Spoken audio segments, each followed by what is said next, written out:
Iglesia de Cristo en Jinotepe. ¿Cuántos están alegres?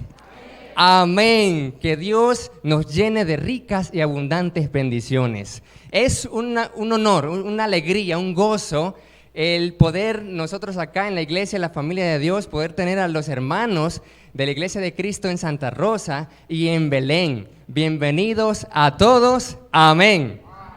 Vamos a meditar en la palabra del Señor.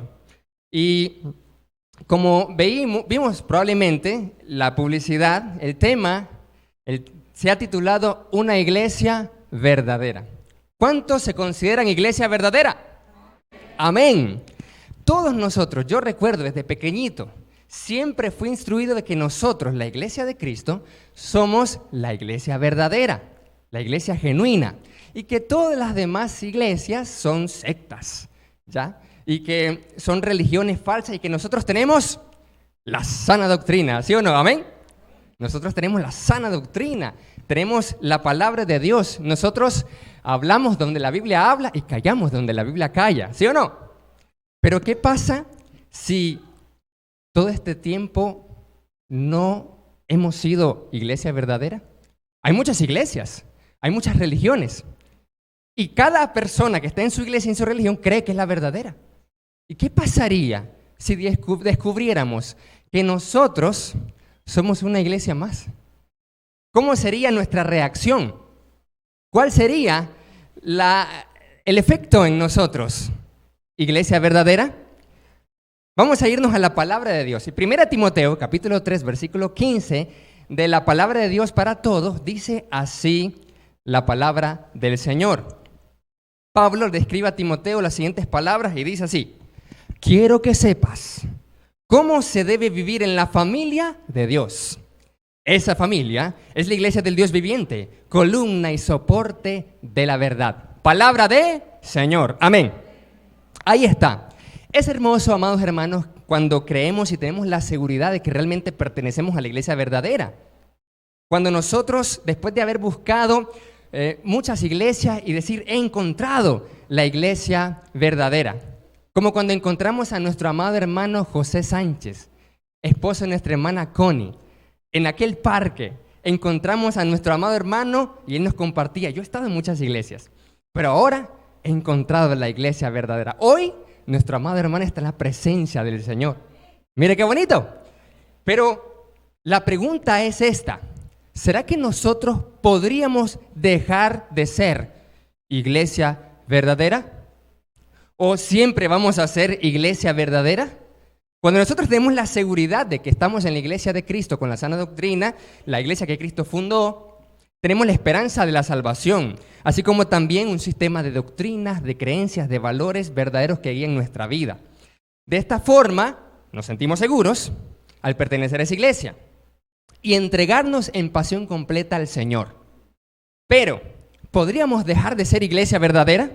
Apocalipsis capítulo 2 nos da un dato muy interesante. Y vamos todos a Apocalipsis. Apocalipsis en el capítulo 2, en el versículo 5, nos dice algo poderoso que nos debe poner a pensar. Como dice el dicho popular, poner la barba en remojo. Así que hay que analizar este versículo, Apocalipsis capítulo 2, versículo 5, y dice las palabras de Cristo a la iglesia en Éfeso así: si no cambias, vendré a ti y quitaré tu candelabro de su lugar. Palabra del Señor. ¿Qué significa quitar el candelabro de su lugar? Para encontrar la respuesta, tenemos que indagar lo que nos dice la palabra de Dios en los versículos anteriores. Y vamos a leer desde el versículo 2. Desde el versículo 2 nos dice así la palabra del Señor. Cuando Cristo le dice a Juan, escribe al ángel de la iglesia en Éfeso, así dice el Señor. Mira lo que nos dice la palabra de Dios en Apocalipsis capítulo 2, versículo 2. Dice así: yo sé todo lo que haces. Gloria al Señor por eso. Así es, amados hermanos. Dios sabe cada cosa que usted hace.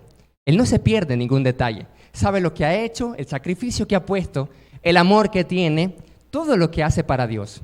Y eso significa que también sabe lo que hacemos mal. Pero Él dice: yo sé todo lo que haces, que trabajas duro y nunca te rindes. Esta palabra es para cada uno de nosotros, así que atentos. Y que no aceptas a los malos. Has puesto a prueba a los que dicen ser apóstoles, pero en realidad no lo son, y te has dado cuenta de que son unos mentirosos. Típico de la iglesia de Cristo, ¿cierto? La sana doctrina. Cuando por tradición sabemos de que somos buenos a discutir esa sana doctrina y a probar la doctrina verdadera o no, y decimos, no, es un sectario, tiene una falsa doctrina. Así que el Señor dice, trabajas duro y yo lo sé. Las campañas, el evangelismo, iglesia verdadera. Sé todo lo que haces, que nunca te rindes, que no aceptas a los malos. Hacemos pruebas y has hallado a personas que son mentirosas. Versículo 3 dice así: sé que resistes con paciencia y que por mi causa has soportado el maltrato sin darte por vencido. Así es, amados hermanos, en el ministerio, en la iglesia, vamos a sufrir maltrato. Pero el Señor nos dice a nosotros, conozco el maltrato que has recibido. Así que no te preocupes, sé y valoro lo que has hecho. Conozco el maltrato que has recibido, pero no te has dado por vencido. Versículo 4 dice, pero tengo esto en tu contra, iglesia verdadera de Éfeso. Y ahora va para nosotros el mensaje, que has dejado a un lado el amor que tenías al comienzo. Has dejado a un lado el amor que tenías al comienzo. Versículo 5. Así que recuerda de dónde estabas antes de caer. Cambia y haz lo que hacías al principio. Si no cambias, vendré a ti y te quitaré tu candelabro de su lugar. Pero tienes esto a tu favor. Al igual que yo, odias, aborreces a los que hacen los nicolaítas.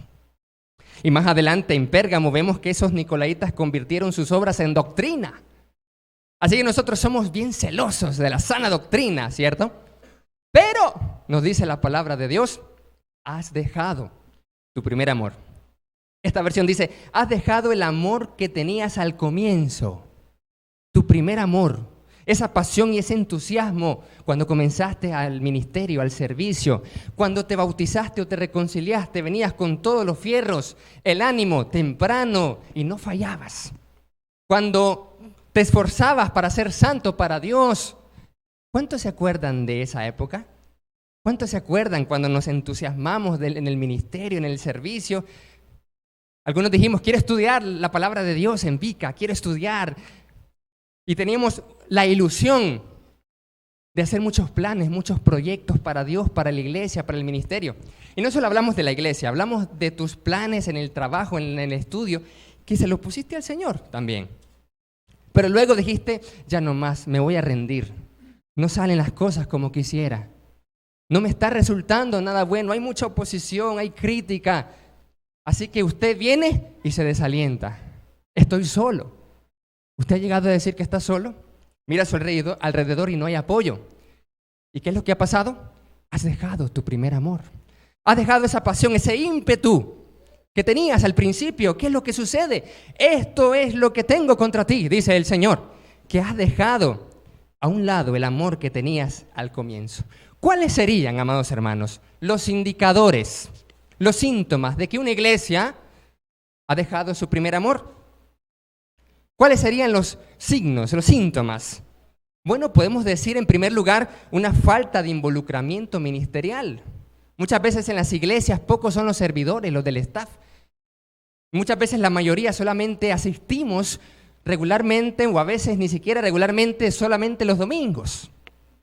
Pero no hay un involucramiento ministerial porque hemos dejado el amor. ¿Por qué? Es posible hacer algo sin amor, es cierto. Uno puede servir a Dios sin amor por otros propósitos, pero es imposible tener amor y no hacer nada. No obstante, la palabra de Dios dice algo muy interesante a los Efesios. Porque Él le dice, yo conozco tus obras. Pero suave, Señor Jesucristo, tratemos de entender esta situación. No era que la iglesia había dejado su amor por servir, pero está diciendo que tiene obras, ¿cierto? Uno puede servir y hacer actividades y no tener amor. Así como uno puede venir una y otra vez a la iglesia para adorar a Dios y no tener amor, convirtiendo ese hábito bueno en una tradición, en una costumbre. Hay que cumplir, si no pueden llegarnos a restaurar. Así que perdemos esa pasión por el Señor, porque tenemos que cumplir. Pero hay obras, hay esfuerzo, y yo tengo que levantarme, tengo que involucrarme, tengo que servir, tengo que trabajar para ganarme el sustento y mis hijos, mi familia. Pero ese amor al principio se está esfumando. Ahora, ¿qué podríamos decir de los que no se involucran del todo en el ministerio? ¿Dónde estará ese amor? Porque si uno puede servir a Dios sin amor, ahora los que no estamos sirviendo, porque es imposible tener amor y no hacer nada. Otro indicador es una deficiente coinonía en las iglesias. Damos gracias a Dios porque las iglesias de Cristo en Santa Rosa, en Belén, estamos aquí juntos, reunidos en coinonía, porque esa es una coinonía, esa es la unidad que quiere el Señor. Mire qué bonito. Desde años anteriores, desde mucho tiempo atrás, siempre la iglesia de Cristo, la familia de Dios, ha celebrado cultos unidos con Belén, con Santa Rosa. Y de hecho, les voy a contar esta cuestión, de que yo le hablé por primera vez a mi esposa en un culto unido aquí. Cuando era mi novia solamente. No, cuando todavía quería que fuera mi novia. Aquí fue. Me acuerdo que fue en el 2016, me tocó dirigir canto, estaba siempre el culto unido y ahí estaba la muchachita por acá. Y ahora está allá con un hijo mío, con Dieguito Alejandro. Fue en un culto unido, mire qué bendición. Así que los cultos unidos son bendición. Ahí, claro que sí, son bendición. Comencé a hablarle y le dije, quiero salir contigo en la tarde de domingo, era. Vamos a salir. Y la llevé al Parque Jinotepe, alegre. Así que hay una bendición. Eso es cuando hay, hermanos, coinonía en las iglesias. Pero no solo en la iglesia local, sino hay otras iglesias. Vemos que la carta de Apocalipsis va a Éfeso. Ahí estaba la iglesia. Y siempre hemos dicho una cosa. Aquí en Jinotepe hay muchas iglesias. ¿Será que sería conforme a la voluntad de Dios no tener ninguna coinonía? Y la coinonía no solamente es participar de actividades, sino también de tener esa verdadera unidad. Tener una colaboración interministerial. Por ejemplo, vamos a evangelizar y no sabemos que el hermano es de la iglesia de Belén, no tengo ni la menor idea y le voy a evangelizar. Aquí vamos a evangelizarlo. No, pero si yo voy a una que se llama igual, porque no hay. Pero si hay, gloria al Señor. Pero a veces en las iglesias, amados hermanos, no hay esa coinonía, ni en la iglesia local a lo interno. Qué terrible es el dolor y la incomodidad que usted siente cuando experimenta malas pasadas con hermanos por la falta de coinonía. Nos peleamos, nos dividimos, nos dejamos hablar, nos vamos del lugar, porque hay una falta de coinonía. Aquí en las iglesias de Cristo, amados hermanos, debe existir una verdadera coinonía. Aquí, por ejemplo, podemos hacer un traslado. De aquí, hermanos, se van a Santa Rosa, de Belén se vienen para acá, y viceversa y así. Pero que haya siempre coinonía, que haya siempre unidad. Esto me recuerda a lo que Pablo pasó con Bernabé. El hecho de que haya una separación ministerial no significa que estaban en problemas o en pleito. El problema es que se haga por pleito. Porque el Señor no quiere una deficiente coinonía. Cuando hay una deficiencia en la coinonía, entonces hemos dejado el primer amor. Pablo y Bernabé no se pueden poner de acuerdo, está bien, no hay falla. Bernabé insiste en llevar a Juan Marcos y Pablo dice, no, este tipo no es útil para el ministerio, nos dejó. Y años después él dice, Juan Marcos, útil para el ministerio. Ahí está, pero en su momento, ok, no pudieron ponerse de acuerdo, no hay problema con eso. El problema es la falta de amor y de la coinonía. Porque seguimos viviendo en la misma ciudad, ¿sí o no? En el mismo Jinotepe, de repente vamos a encontrarnos bendiciones, amados hermanos, en Cristo Jesús. Esa es la unidad que quiere el Señor, pero cuando no hay, hemos dejado el amor, porque el amor nos lleva a perdonar, nos lleva a tolerar, a ser pacientes, a pasar por alto las cosas. Está bien, no hay falla, una pequeñez, hablémonos. Lamentablemente, hermanos e iglesias no están acá con nosotros. Pero lo bueno es que los que estamos para gloria y honra del Señor. Y esa es la coinonía que Dios quiere. Dice la palabra, estimados hermanos, amémonos unos a otros porque el amor viene de Dios. Todo aquel que ama tiene a Dios por Padre y conoce a Dios. El que no ama no ha conocido a Dios, pues Dios es amor. Primera de Juan 4, 7 al 8. Es el canto que dice, el que no ama no conoce a Dios, porque Dios es amor. Amados, amémonos unos a otros. Eso es lo que quiere el Señor, amén. Eso es lo que quiere el Padre. Primera de Juan 4, 21 dice, Dios nos dio este mandamiento. El que ama a Dios, el que dice que ama a Dios y adora al Señor, ame también a su hermano. Sí, la iglesia local y los otros hermanos, porque estamos en la misma ciudad. No vemos, escribe al ángel de la iglesia en Éfeso, pero del sector poquito, de otro sector y que se separan. No, no hay una separación. No hay una separación, debe haber una coinonía, una unidad como la que estamos experimentando y la gloria y la honra es para nuestro Dios. Eso es lo que quiere el Señor, porque al haber ese trabajo, esa unidad, tenemos más efectividad. Otro de los indicadores, amados hermanos, de que hemos olvidado el amor es la inmadurez, que se conecta con el punto anterior también. Efesios 4, 14 al 15 dice, entonces ya no seremos inmaduros como los niños. El Señor no quiere que seamos inmaduros como los niños. Vengo yo y tengo a Dieguito Alejandro y si le quito algo, se comienza a llorar, comienza a patalear. Y estamos ya grandes nosotros y a veces podemos actuar como niños. Nos molestan muchas cosas y nos sentimos heridos y dejamos de hablar y dejamos de colaborar. Eso no quiere el Señor. Necesitamos iglesias maduras para honrar y glorificar al Señor. Hubo problema, hubo dificultad, no hay falla. Perdóname, te perdono. Esa es madurez. Y nos volvemos a hablar, nos volvemos a saludar, nos volvemos a amar. La gloria es para nuestro Dios. Mire qué bonito.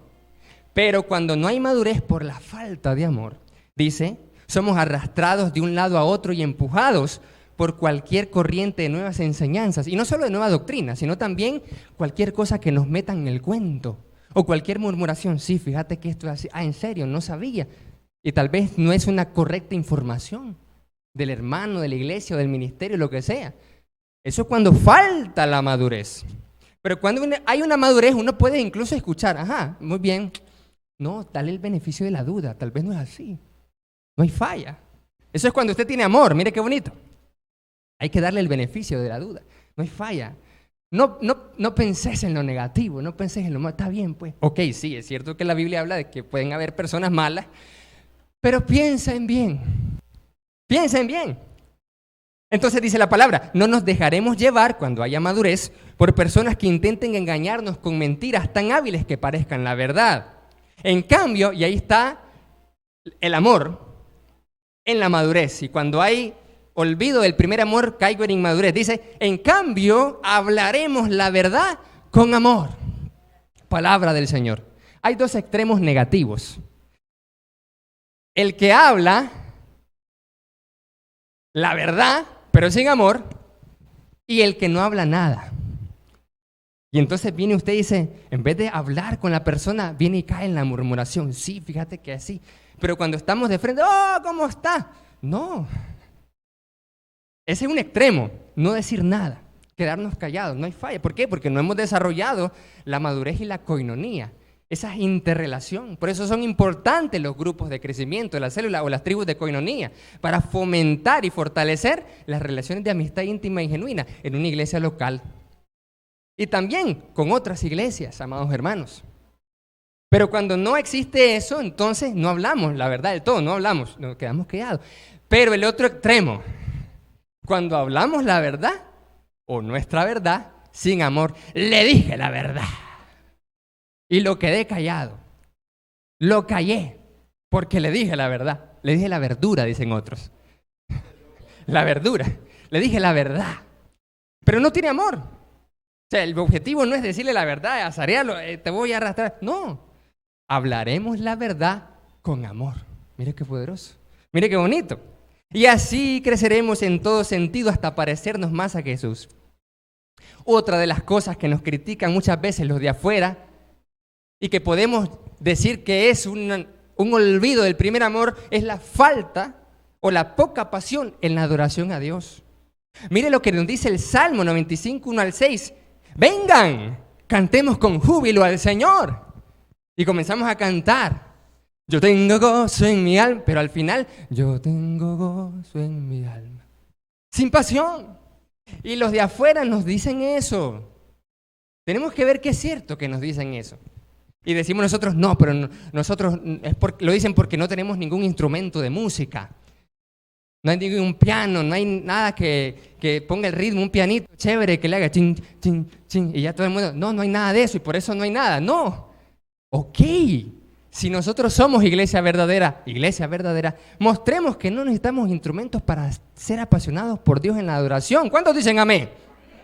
Pero cuando me olvido mi primer amor, no puedo cantar como dice el Salmo. Dice, aclamemos a la roca que nos salva, lleguemos hasta Él dándole gracias. Aclamemos con música al Señor, porque el Señor es un Dios grande, el soberano de todos los dioses. En su mano están los abismos de la tierra y son suyas las cumbres de las montañas. Suyo es el mar porque Él lo hizo y la tierra firme que formaron sus manos. Entren, inclinémonos para adorarlo, doblemos la rodilla ante el Señor que nos creó. Cuando nosotros leemos 1 Corintios 14 nos damos cuenta de que Pablo le dice a la iglesia que deben de tener todo, cantar y orar con el entendimiento y con el espíritu, con un objetivo. El objetivo es poderoso. Dice, así el incrédulo o el indocto que esté en su reunión se convencerá, hablando de la profecía, se convencerá que Dios está entre ustedes. ¿Cómo podríamos aplicar eso hoy en día? No podríamos porque no tenemos ese don de profecía, un profeta de Dios. Imagínense que hoy en día tuviéramos ese poder profético de Dios. Y dice, correcto, y entonces viene el profeta, el predicador profeta y dice, hermana Estebancina, usted está en fornicación. Ni quiera Dios que haya eso aquí.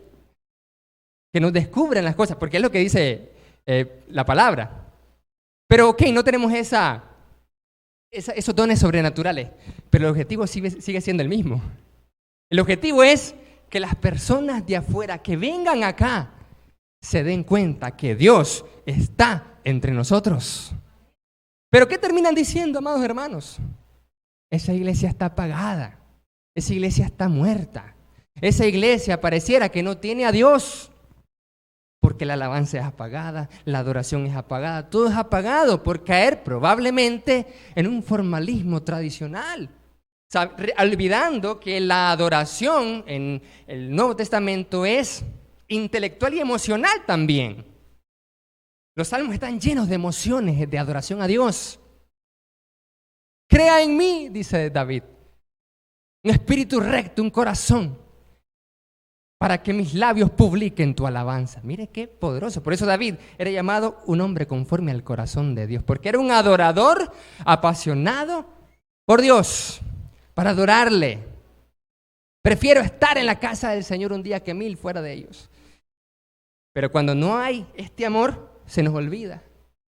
Cuando no hay este amor en la iglesia verdadera, hay un bajo compromiso por la misión de Cristo. No hay falla los de afuera, que se salven solos. Se nos olvida la misión de Cristo. Cuando Juan, capítulo 13, verso 35, además de la gran comisión de Mateo, de Marcos y de Lucas, nos dice, de este modo sabrán todos que son mis discípulos, si se aman los unos a los otros. Esa es nuestra carta de presentación. Así las personas de afuera van a saber que somos iglesia verdadera, si nos amamos entre nosotros. Esa es la prueba. Pero nosotros, ¿en qué nos hemos enfocado? En la sana doctrina. No estamos diciendo que hay que dejar la sana doctrina o no importa la sana doctrina, no hay falla. No estamos diciendo eso. Claro que tenemos que obedecer lo que dice la palabra de Dios, pero ¿cuál es la sana doctrina de Cristo? La sana doctrina de Cristo es no usar instrumentos o las damas no puedan estar donde estoy yo en estos momentos hablando. ¿Eso es la sana doctrina de Cristo?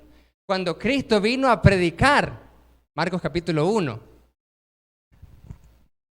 que creyeran en la buena noticia del Evangelio, del reino de Dios. Y ese reino es un reino conforme a la naturaleza de Dios, que Dios es amor. Por eso nos dice aquí la palabra, de este modo sabrán todos que son mis discípulos verdaderos, que son iglesia verdadera si se aman entre ustedes, si se aman unos a otros en su iglesia local, amado hermano, aquí en la iglesia de la familia de Dios, en Santa Rosa, en Belén, entre nosotros mismos también, los de afuera. Porque hay que tener cuidado que la autonomía eclesial no nos cubra para no tener esa coinonía. No hay falla, aquí somos solo nosotros y aquí nos llevamos bien. Y si yo miro un hermano de otra iglesia, pues ni le hablo. Nada que ver, esa autonomía, entre comillas, no es de Dios. Correcto, no es de Dios. Pues sí, seguimos siendo hermanos en Cristo Jesús. ¿Cuántos dicen amén? Somos hermanos siempre. Entonces, los de afuera se van a comprobar de que aquí la iglesia verdadera es verdadera y que Dios esté entre nosotros si ellos se convencen de que adoramos con pasión y si nos amamos unos a otros. Pero el Señor puede que nos esté diciendo, ¿has dejado tu primer amor? Ese es el problema. Puede que ese sea el problema que estemos pasando en las iglesias locales o en las iglesias en Jinotepe o en las iglesias a nivel del mundo. Esta es una reflexión, es un llamado a la conciencia y a la reflexión. ¿Cómo está nuestro amor? A Dios y a los hermanos, a la misión, al pueblo, a la coinonía, todo eso. Pero ¿cuál es la solución? Jesús propone una solución acá. La solución, amados hermanos, es un genuino arrepentimiento. Apocalipsis capítulo 2, verso 5 nos dice claramente, después de demostrarnos que efectivamente podemos dejar de ser iglesia, nos dice, recuerda de dónde antes estabas, antes de caer, cambia y haz lo que hacías al principio.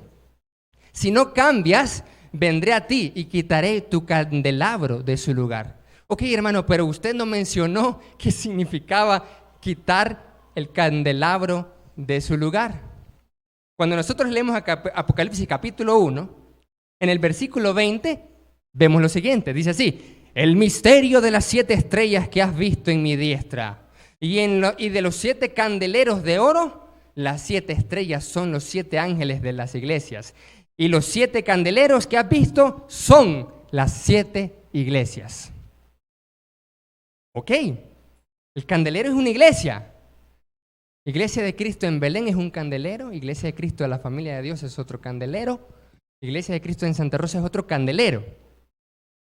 Pero viene aquí la palabra y dice, hey, Iglesia de Belén, Iglesia de la familia de Dios, Iglesia Santa Rosa, cuidado, porque has dejado tu primer amor, porque el amor que tenías en todos estos aspectos lo has ido dejando al suave.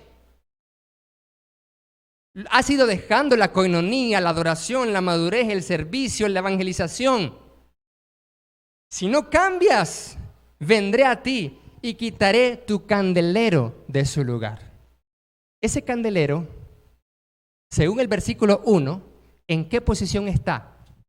Está junto con los otros candeleros y Jesús está en medio.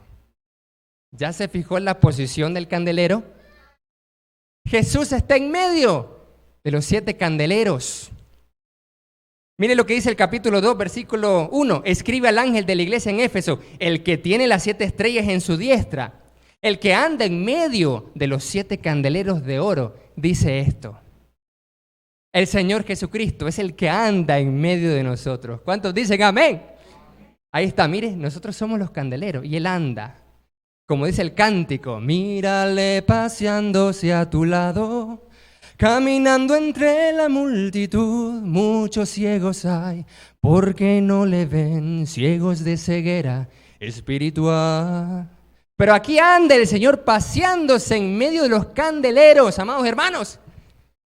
Pero podemos perder la posición del candelero.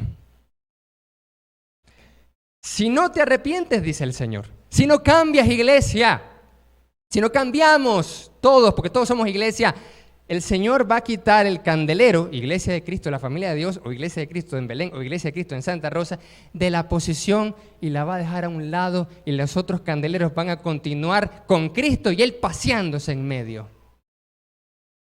Esto es cosa seria. Esto es un problema grave, iglesia verdadera.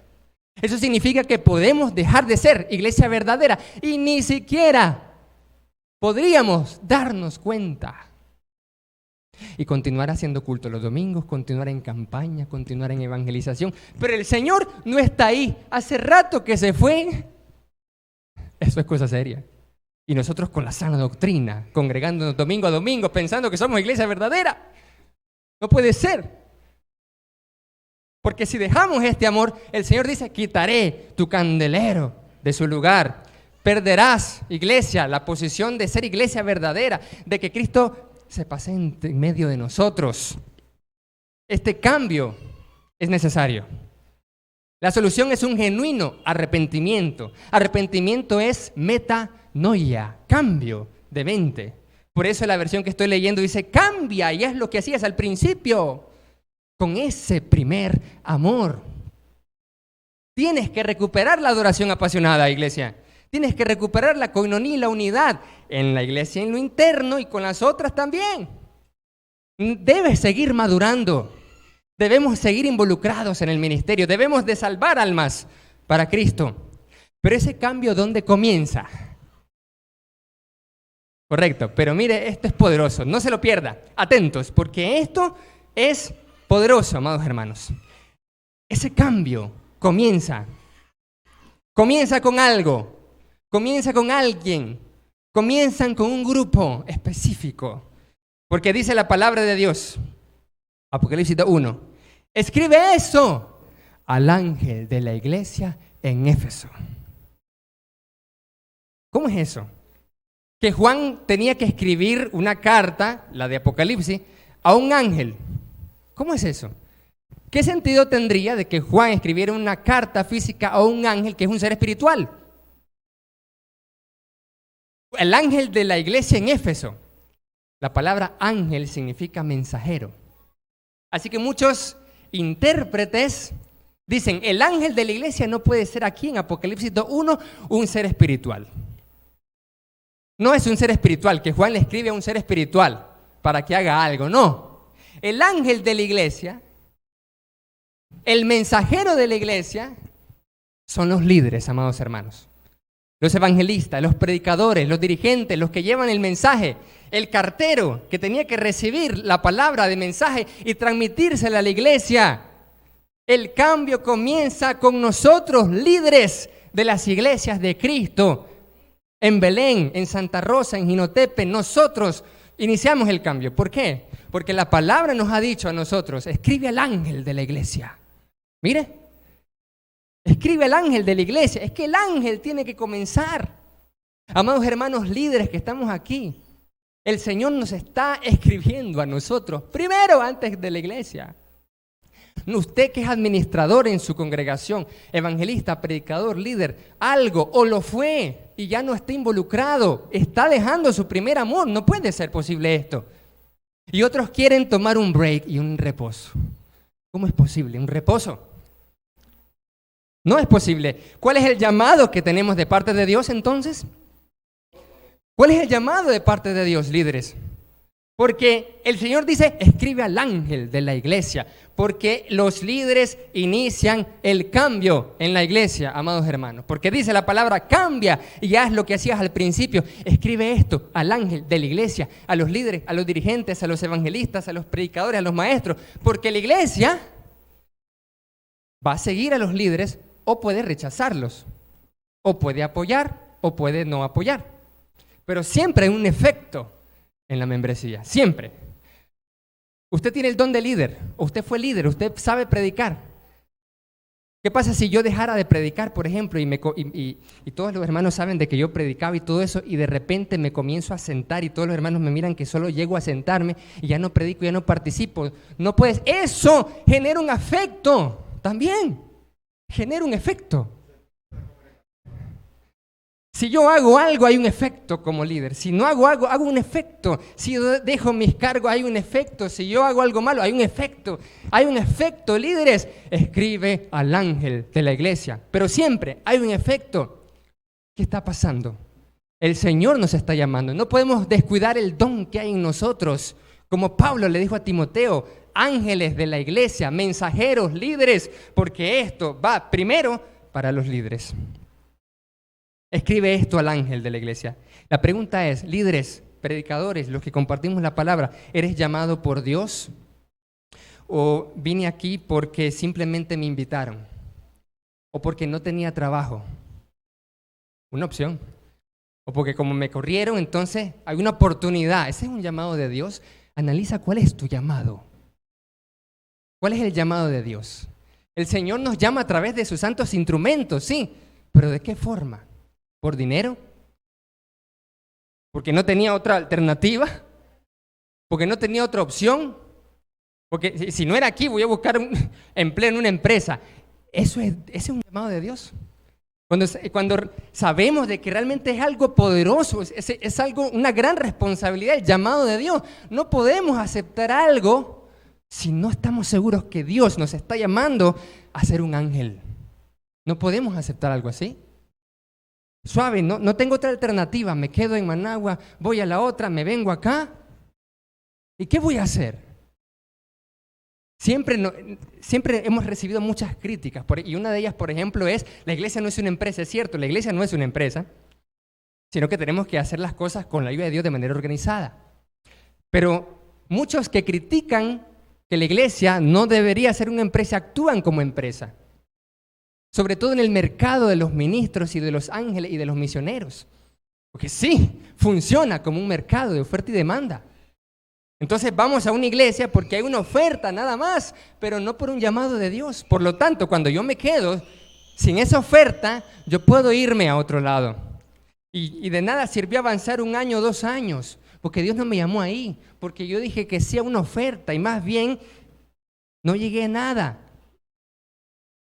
Así que Dios, cuando nos dice que aquí vamos a venir con una cantidad de dinero, no necesariamente eso es un llamado de Dios. No significa necesariamente un llamado de Dios. No significa necesariamente que tienes que venirte aquí porque allá estás enfermo o incómodo y aquí va a estar bien. ¿Cuándo? Cuando en la Biblia los llamados siempre fueron incómodos y llenos de retos y de desafíos. Así que ser ángel en la iglesia debe ser por un llamado de Dios, no por una oferta, no porque no tenía otra alternativa, no tenía otra opción o no me dejaron trabajar en otro lado. No puede ser eso así. Tiene que ser un llamado porque después lo dejo. Escribe al ángel de la iglesia. ¿Eres llamado por Dios, líder? Yo me pregunto, ¿soy llamado por Dios? Iglesia, ¿nuestros líderes son llamados por Dios? ¿Reconoces que son llamados por Dios o no somos llamados por Dios?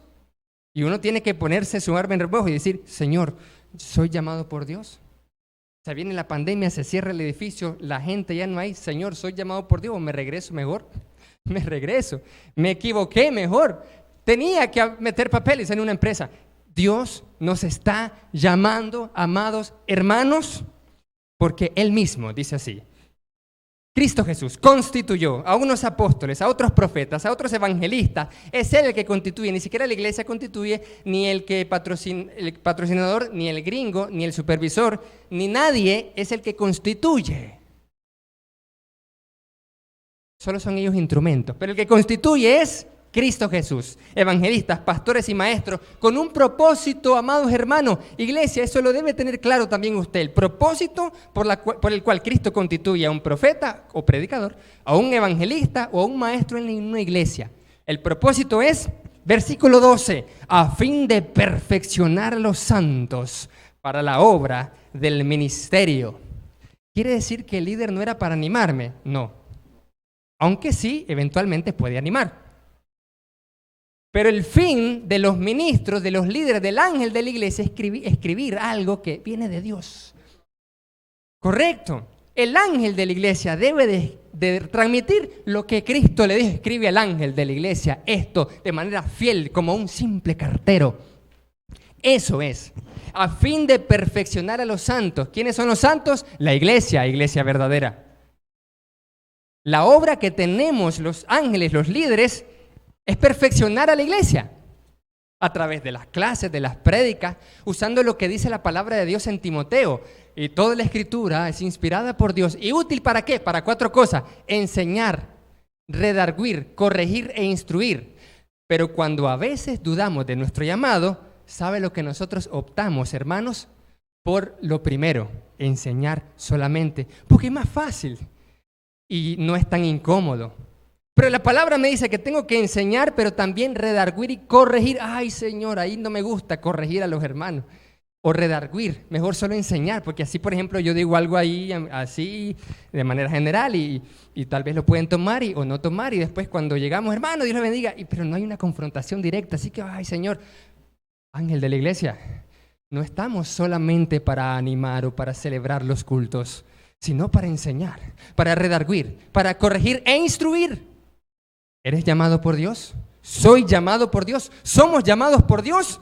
Porque Él es el que constituyó. Somos llamados por Dios porque al fin es perfeccionar a los santos. No es su comodidad, no es animarlo, aunque sí eventualmente vamos a animar, pero es capacitarlo, es perfeccionarlo, es hacer que madure. Por lo tanto, a veces no va a ser cómodo esa parte. No va a ser cómoda esa tarea que tienen los ángeles de la iglesia.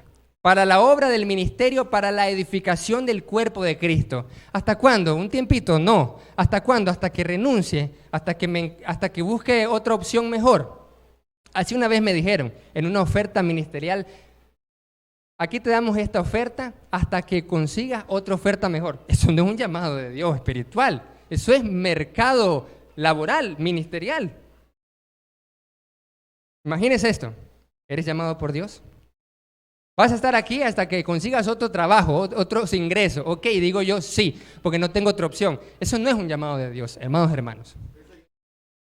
Correcto. El Señor nos tiene que llamar hasta que todos lleguemos a la unidad de la fe y del conocimiento del Hijo de Dios, a un varón perfecto a la medida de la estatura de la plenitud de Cristo. Efesios 4:11 al 13. Es muy difícil el no poder recibir guía y ayuda efectiva en nuestros problemas como miembros al no tener líderes llamados por Dios, porque de repente estaba el líder y de repente ahora tomó banca el líder o se fue. Si se fue de la iglesia llamado por Dios para otra congregación, gloria a Dios, está excelente, perfecto, chévere, porque hay necesidades, iglesias necesitan que uno vaya, gloria a Dios, pero cuando no es así. Pero es difícil cuando una congregación no tiene esto por medio de nuestros líderes y recibir una enseñanza que nos ayude verdaderamente a desarrollarnos para vencer las dificultades. Por tanto, amados hermanos, termino con una historia. Y esto es muy importante. ¿Cuántos se acuerdan de Sansón? Sansón, el hombre fuerte, ¿cierto? Que había hecho un voto, pelo largo, no podía decir nada. Se enamora de una filistea y le dice, decime el secreto, no hay falla. Decime qué es lo que pasa contigo, por qué eres tan fuerte. Él al principio le decía mentiras, ella le decía a los filisteos, él, Sansón, vencía.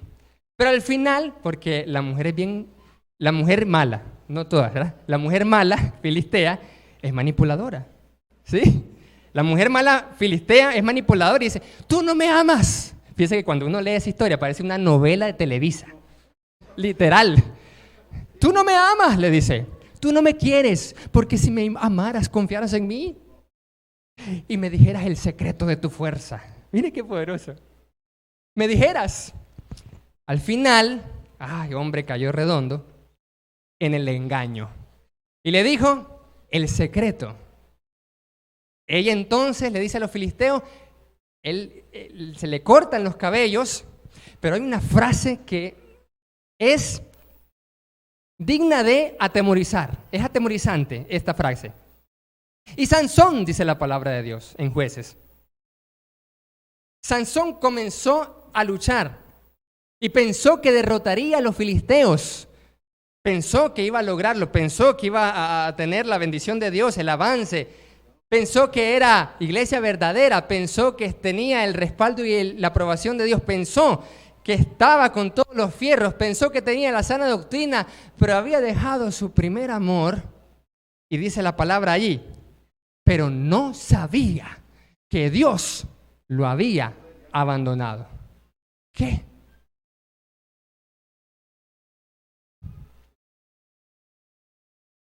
Pero de él, Sansón, no sabía que Dios ya no estaba con él. Él no sabía, ya se había apartado, pero él no sabía. Amados hermanos, ¿Y si nosotros nos pasa igual como Sansón? ¿Y si nosotros no sabemos que Dios ya se fue? ¿Y si nosotros decimos que somos iglesia verdadera y desde hace rato el Señor agarró nuestro candelero y lo puso allá y Él está paseándose en otros candeleros? Este es un llamado por Dios. Por tanto, hermanos, debemos resolver el problema en nuestras iglesias de la carencia de un amor apasionado por Dios, por su pueblo y por su misión, para no perder el estatus de la iglesia verdadera, teniendo un liderazgo eficiente, llamado por Dios, actividades que conduzcan verdaderamente al crecimiento, a la madurez, involucrándose usted en un ministerio, divulgando el Evangelio, porque el Señor desea que nosotros verdaderamente pertenezcamos a la iglesia verdadera, una iglesia que brinde herramientas y bendición para crecer espiritualmente en ese amor y tener la seguridad de que nos encaminamos hacia la vida eterna. Nuestro hermano Eric va a cantar una alabanza para finalizar, para cierre. Pero no olvidemos el mensaje de esta mañana. Nosotros podríamos dejar de ser iglesia verdadera. Que Dios les bendiga a todos.